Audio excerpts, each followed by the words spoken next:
eastern and western wings were all residents. Most of the Centerville.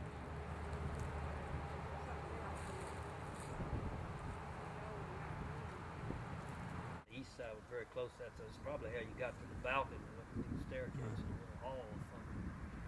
See a staircase on the west. 1852.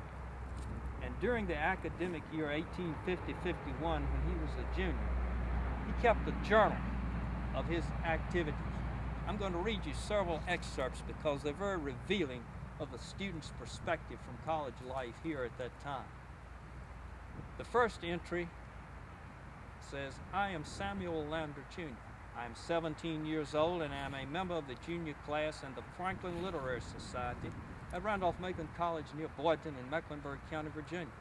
I am rooming in number 60 on the 4th floor of the West Wing. Part of this West Wing 4th floor stands before you in the video you are seeing at this moment. My roommate is W.J. Green, a freshman from Wake County, North Carolina. That's the capital county of Raleigh. The date is November the 7th, 1850, and on this date I began a daily diary. This morning I rose at the last prayer bell with a slight headache and was not taken up in calculus. After breakfast I took a walk with B.W. Ogburn and R.A. Jackson as usual. Our class prepared the lesson for today in chemistry on yesterday, and thus we had no recitation. I wrote a letter of 3 pages to my dear sister Martha. I devoted my usual time to French, being 3/4 of an hour, and 1/4 of an hour to modern geography. I was taken up in Euripides and recited to a perfect recitation. After supper, I walked to Boydton with C.W. Powell and bought this book, a half quire of letter paper, and a dozen envelopes, price 45 cents. I received my hometown newspaper, the Lincoln Courier, and no letter. My health is now pretty good, weather fair. November the 30th. I rose this morning between the 2 bells, and after prayers by Professor Stewart, I was taken up and recited very well in calculus. I did not walk after breakfast, but came immediately to college, and the bell having rung soon after, I went into the hall where I remained until the adjournment of society. That's the Franklin Literary Society Hall in the center building.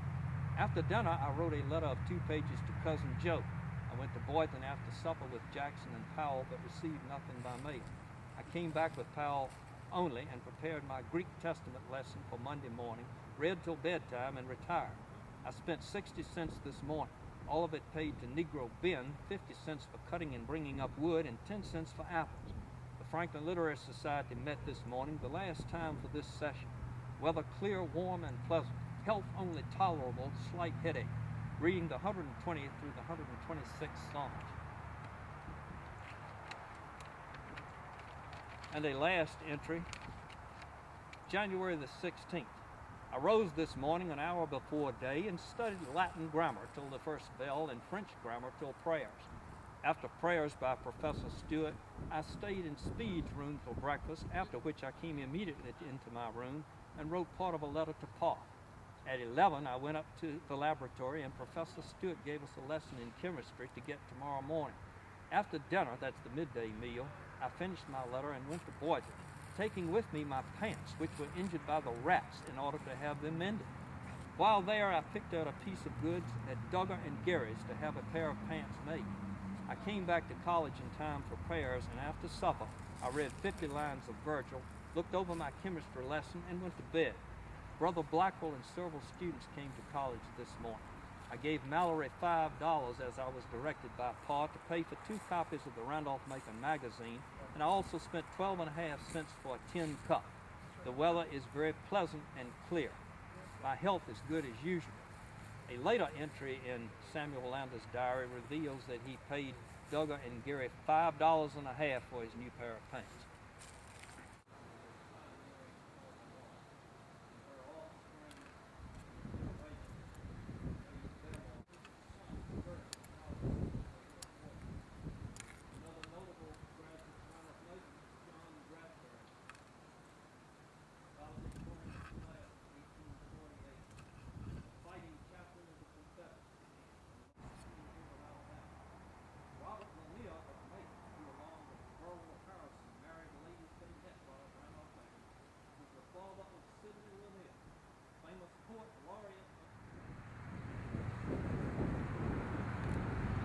32. In fact, the highway that you hear traffic is just 4-lane US Highway